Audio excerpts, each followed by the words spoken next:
మోడీ ట్రాప్‌లో పడ్డారనాలేమో. ఎందుకంటే విపక్షాలు ఇప్పుడు ఓ బిల్లుని వ్యతిరేకించాయి. వాళ్ళు 3 బిల్లుల్ని వ్యతిరేకించారు. అందులో ప్రధానమైన బిల్లేంటి?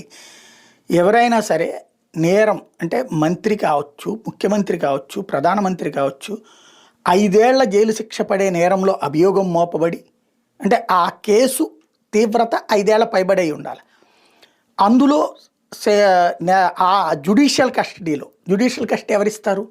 మ్యాజిస్ట్రేట్ ఇస్తారు. మ్యాజిస్ట్రేట్ ఎప్పుడు ఇస్తారు? ప్రాథమిక ఆధారాలు ఉంటే ఇస్తారు. అలాగే ఒక నెల రోజులు జైల్లో ఉంటే వాళ్ళకి సంబంధించినటువంటిది కోల్పోతారు అన్నటువంటిది ప్రధానమైనటువంటి అంశం. ఏం కోల్పోతారు? వాళ్ళకి సంబంధించినటువంటి మంత్రి పదవి కోల్పోతారు, ముఖ్యమంత్రి పదవి కానీ, ఈవెన్ ప్రధానమంత్రి కానీ, కేంద్ర మంత్రి కూడా అన్నిటికీ చెప్పారు. అంటే ఇప్పుడు ఏమంటున్నారు వీళ్ళు? అది తప్పు ప్రతిపక్షాలని వేధించడానికి. ప్రతిపక్షాలను వేధించేటట్టయితే ఆర్టికల్ 356 వాడలేరా?